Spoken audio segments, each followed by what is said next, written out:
Hello, Taurus. Welcome to the Plaid Sheep Oracle. For this round of readings, I've been choosing a card from a new deck for me, the Magickal Botanical Oracle by Christopher Penczak and Maxine Miller. She is the artist. Your card is Love Lies Bleeding. This is amaranth, which you may have encountered in the seed, right? Amaranth seed, you can find that, often in stores that sell a greater variety of grain, right? A place that has, that might have millet and other grains might also have amaranth. Right? It's a high protein grain, the seeds of the amaranth flower.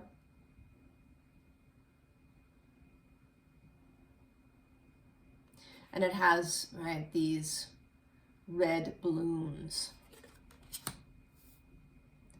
Love Lies Bleeding. And in the book,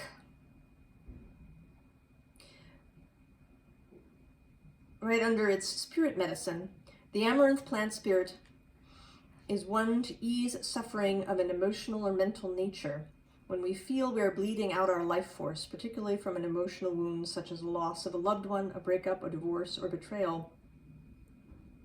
Love Lies Bleeding aids us when we feel isolated and in despair, helping us to see a bigger picture to our situation, accept what is currently happening, and move forward to the new thing in our life, putting our anguish into perspective. It keeps the flow to our process and nourishes us in difficult times.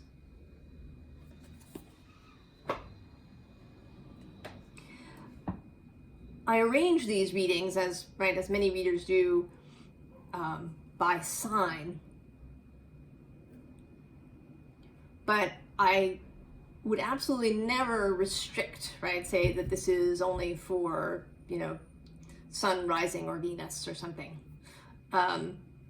Because we all have all of the energies within us, right? We all have the full zodiac, even if there isn't, technically a planetary placement there. And there are these, there's these themes that run through the readings. And this one seems to be the theme that we're running in now, at least starting with Sagittarius, is of accepting what is without getting attached to it. And it is true, the Taurus energy does, it has a tendency to get attached. Right, it is the most fixed of the fixed signs, fixed Earth. I mean, Earth certainly can move, right? We know, right? Earthquakes in conjunction with water and mudslides.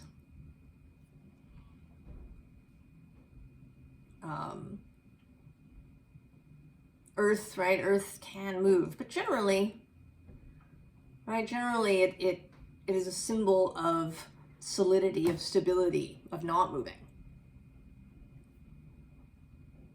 And so sometimes those of us maybe who have a lot of Taurus energy or who are feeling our Taurus particularly, perhaps because of a transit happening wherever we have Taurus, maybe finding it difficult to move on. Right? We sat in this stillness, we've kind of been in this transformative phase, and now, we're really wanting to move on into this new timeline space that we've all been envisioning. But perhaps you've been finding it difficult. And I think that it's not, it may not be limited to people with Taurus placements. I think that we all have found, the last years, if you're watching this when I record it in February of 2023. All right, there is this heavy weight. And, you know, we're kind of trained from an early age to, right, to keep things.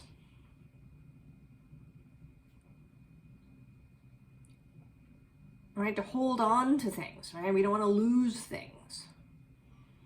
And that, right, that tendency to hold on to things, right, to collect, can extend to stuff that's really counterproductive. But that's only really an overlay, right? A program, right? The kind of heavy, despairing sort of energy. And I say that because your underlying card here is Fluorine. It's one of my favorite cards in this deck. And I kind of see this tiger as, in this case, not as ferocious, but as, right, like a kitty playing with toys. Right, that these gold balls are toys. You know, I think of Taurus actually as a very childlike nature.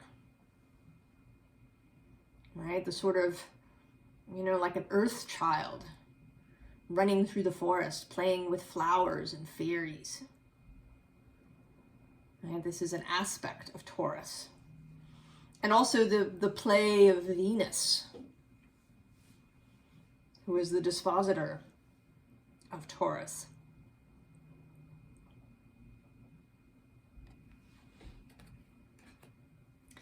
But then we have these three cards. We have this Copernicum card, which to me is kind of, right, speaking of all these, right, this is it's actually a Sudoku frame, right? All the things add up to the same number in all the directions. But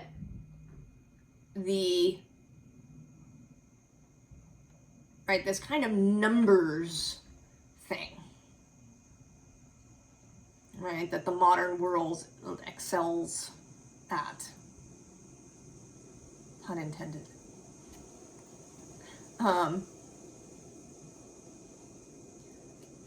Right, and that can be heavy, right, that you have to have, you know, X amount of money in the bank, or that your salary has to be X dollars, or, you know, that you have to have, you know, this amount of stuff.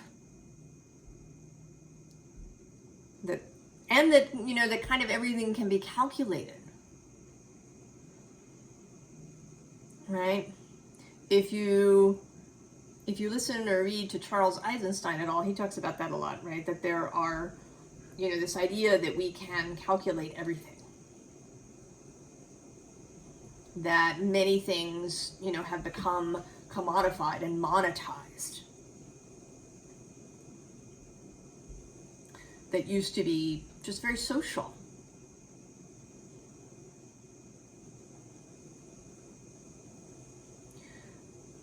So this, right, this strict kind of numbers idea. Spreadsheets and straight lines. And then there's, right, lead, of course. It's heaviness. Right, this figure on his knees.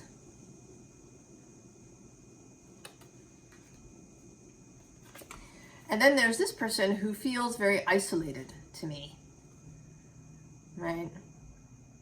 They're standing apart, watching what happens, but not being part of it.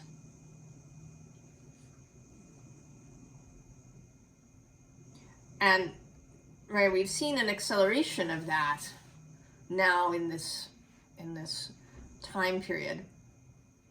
But it's kind of a modern phenomenon in a lot of ways, and has been, I think, increasing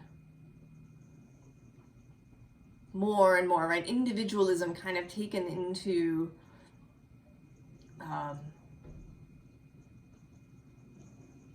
you know, really excessive place. Individualism and isolation taken to extremes. The sense that we have to do it alone. Right? That an achievement is only an achievement if we do it ourselves. That if we, find ourselves asking for help, that we've failed.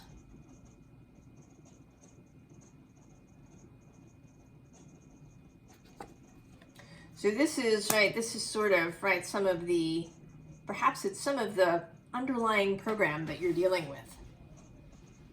There may be other things too that haven't sort of shown up here, different ways that we convince ourselves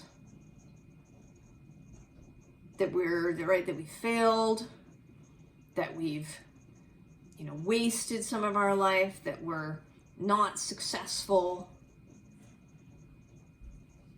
or that, or that maybe we're sort of okay, but that the rest of the world is, going to hell in a handbasket.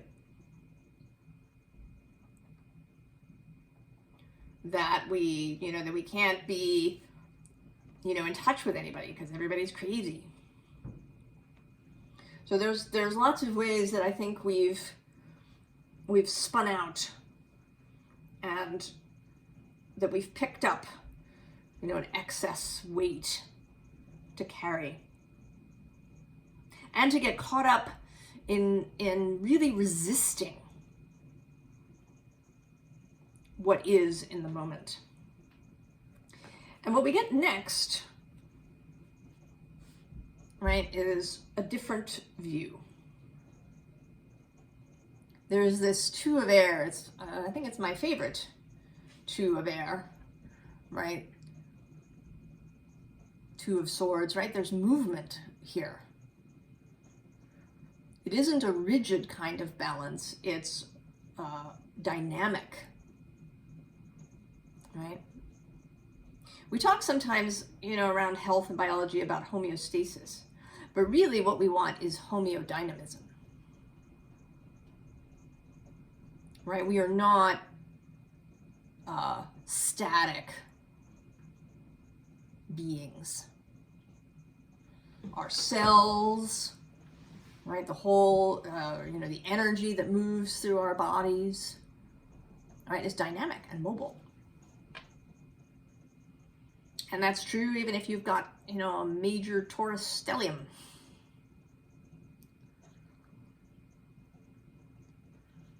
Right? Even Taurus has its dynamic aspects because it's about growth, right? About the earth and its fecundity and, seeds growing. Right? After Aries, right? Aries lights the spark. The seed breaks open and then it grows through Taurus. Right? Taurus may be fixed and it may never be a speed demon, but it is also not just still. You can actually kind of see it now, even. We have this idea of winter as being a time of stillness when everything's completely asleep. But that isn't actually true, right? If you go out now, and even, towards the end of January, you can see that there's tiny little leaf buds on the trees here, right? In my neighborhood, the magnolia trees already have their little fuzzy buds out.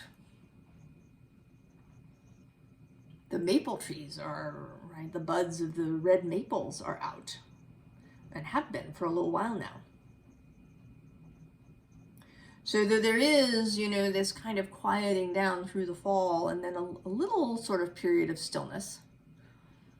It's not like entirely, completely still.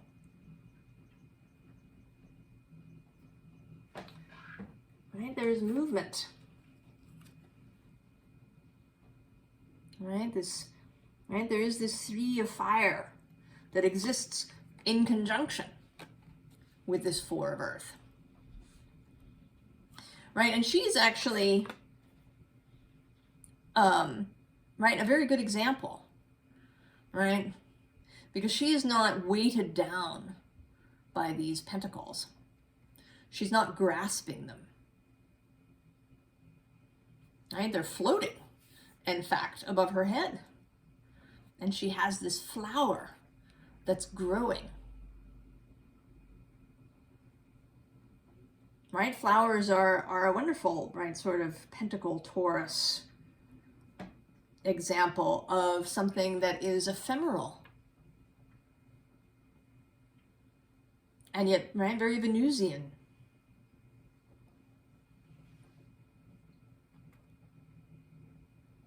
Right? That the other aspect of Venus is Libra. And that these things are not exclusive. They mix. Earth and air.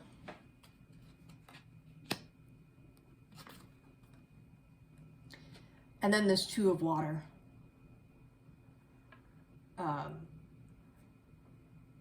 Actually, which came up in a Sand Tarot reading just yesterday that I watched, as All Is Well. Right? All is well. You are, right? There's movement. There's beauty. There's joy. All is well. Right underneath.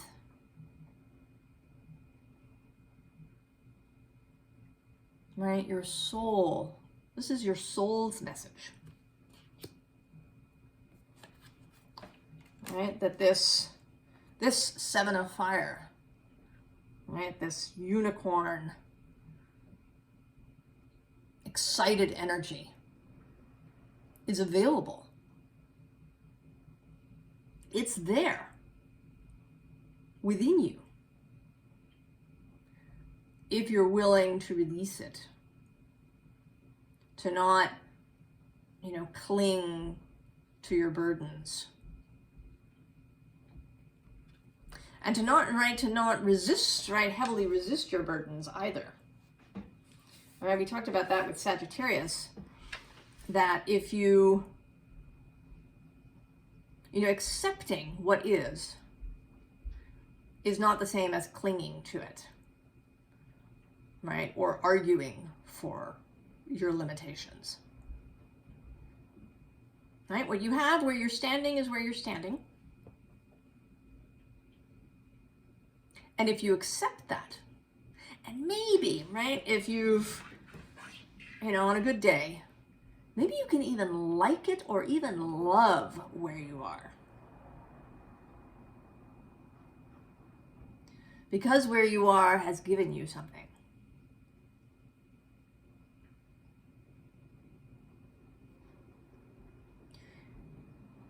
Then you can really, you can turn your face forward, because you're not, forever thinking about, what's wrong.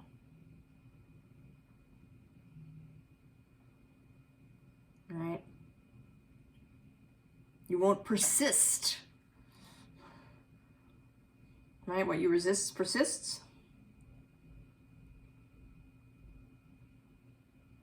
Right? It doesn't have to, kind of the resistance is really letting it just fill up your mind and occupy your experience.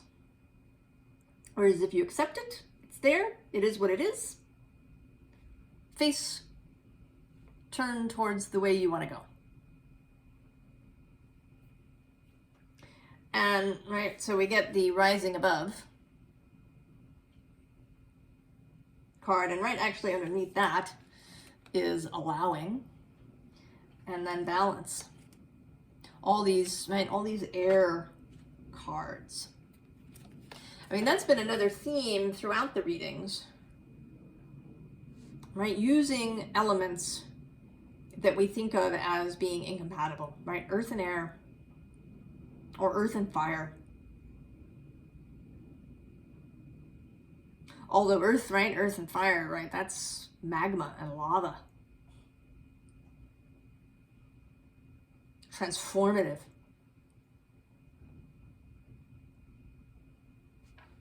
And earth and air is, seeds on the wind. In nature, these elements are not incompatible. They work together all the time. And so then, right, then we have enter the cave. And I think this is, right, really kind of loving Taurus totally, right? Bears are very kind of Taurus-like energy, right?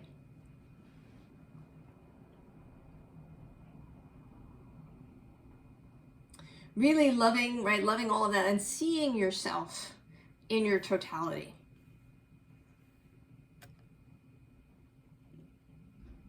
Right? Bears aren't cheetahs, but they can actually move at speed. Right? They can catch leaping salmon in a river and run and climb trees. Right? There's a whole variation to what Taurus means that's not, you know, a narrow field. And you're, of course, aided by everything else you have in your chart. All right? And then evolution. Right? We can evolve throughout our life. Right here, right, we have the kitty and this hummingbird.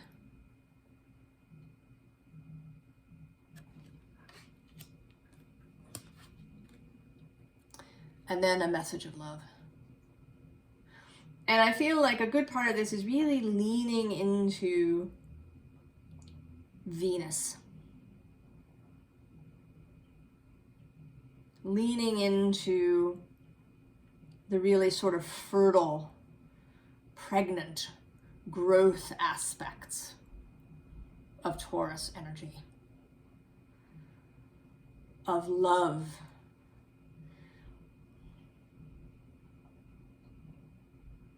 You know, the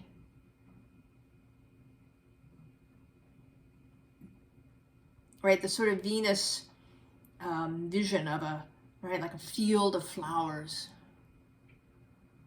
Right? That's an expression of love. I mean, both emotionally, figuratively, and literally. Right? Flowers were the first sexual reproduction. Male and female coming together to create life.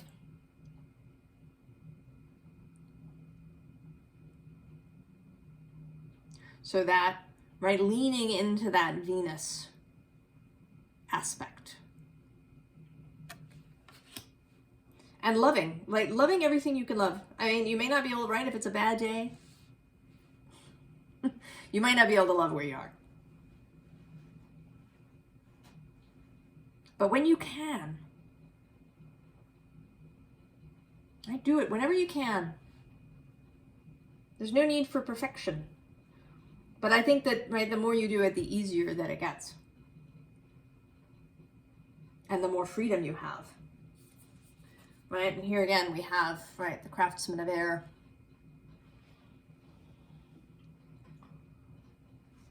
Working with thought. Right, all of these things are really about getting your thoughts on your own, right, on your side. Getting your thoughts on side.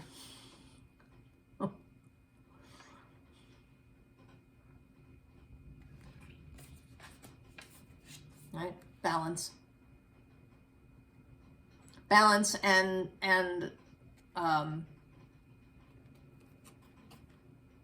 cooperation. Right, we have all these kind of different figures, the bear and the woman and the little girl and the fox and the birds and all the plants in the garden. Right, cooperation of all elements, a unified will.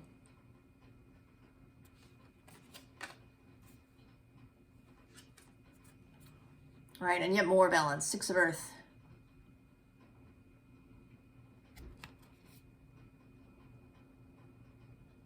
And here too, this one seems more like cooperation amongst other humans.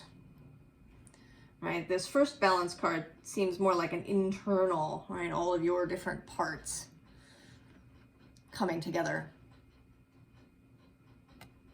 And here, right, cooperating with people. Interdependence. Coming together around sort of a shared vision.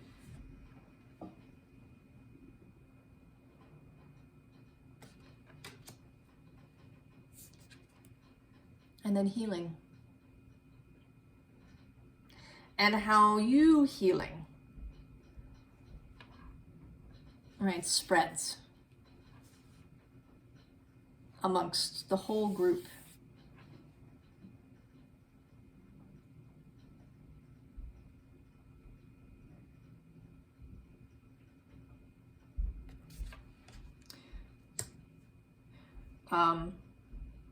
You know, interestingly, it sort of popped into my head, so I'm going to say it.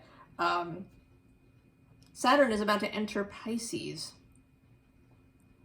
in March of 2023, March 7th.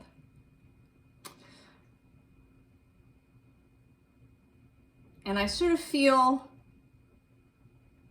right, he is one of the co-rulers of Aquarius. And I feel like he's bringing that kind of group community message into this Piscean healing space. And also, you know, this isn't technically the star card in this deck, but this star healing quality of Aquarius and moving it into Pisces, where the kind of the intellectual and the spiritual can come together. So I feel like there is enormous opportunity for healing a lot of these things that many of us have been carrying around for a really long time. Perhaps for a lifetime.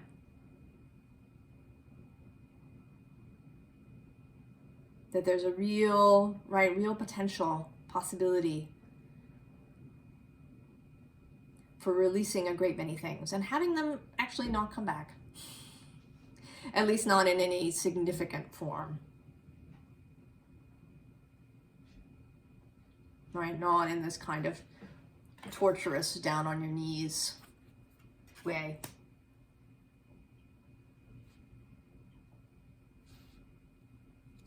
So in advice is the new pentacle. Arriving here, right, on this air hand. Right, this hand that comes out of thin air with this pentacle. And underneath is the Page of Swords. So taking this new pentacle, accepting the new self, the new timeline, the new physical reality. Just taking it.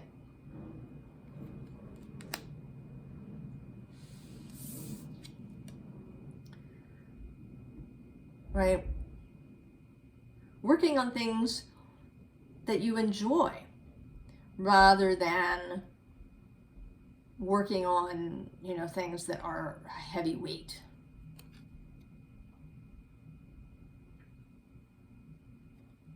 Using, right, your talents, your gifts, and seizing opportunities when they arrive.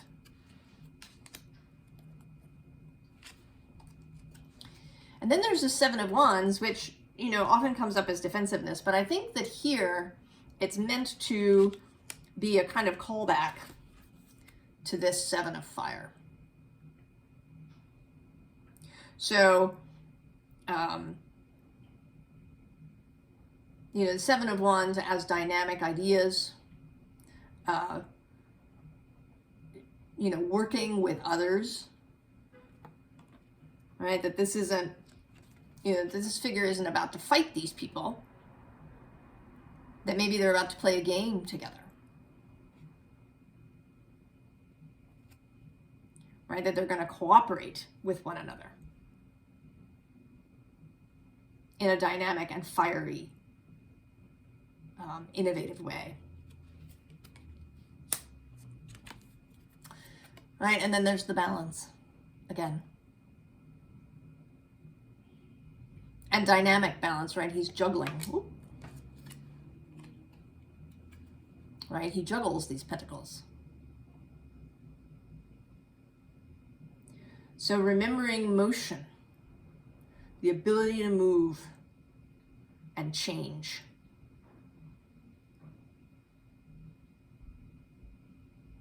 Right, Taurus only, right, really resists change when it's being forced from the outside.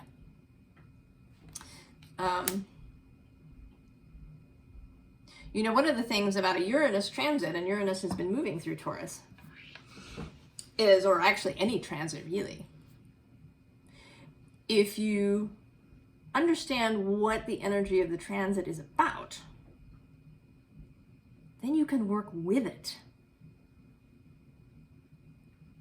So instead of having a Uranus transit that like blows something out of the water or forces change on you because you're pushing back and resisting, if you're willing to work with change, to change proactively in ways that you find inspiring, then that Uranus transit can be, you know, really exciting, right? Rather than explosive, right? You don't have to, right? The tower doesn't have to blow up if you've been willing to, you know, either leave or, you know, reconstruct your tower proactively, right? Responding, being proactive rather than being reactive.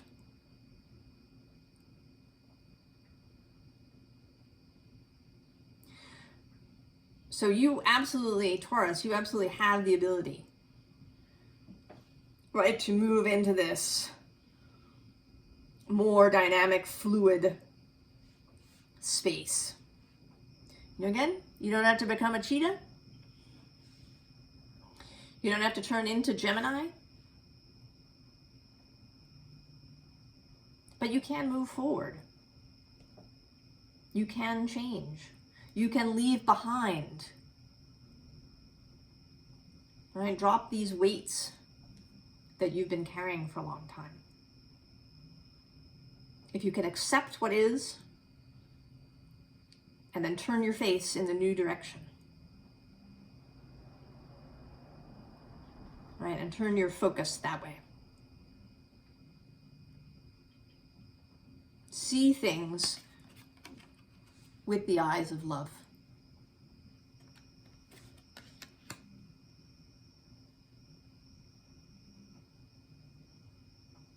And I think, right, I think you are in the zone. I think there is, right, Uranus passing through your sign during these last years. Right, the kind of new energy that we have. Then Saturn moving into Pisces, where he will sextile your sign. Right, maybe give you the framework, you know, or a better sense of devotion and discipline to move forward, right?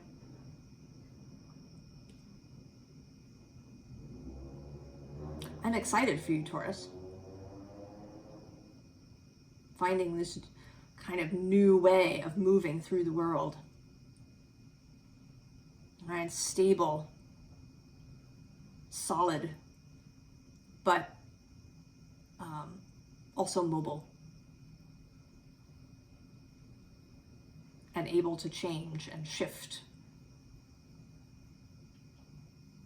with your desire. I wish you all the best, Taurus, and I'll see you next time. So long.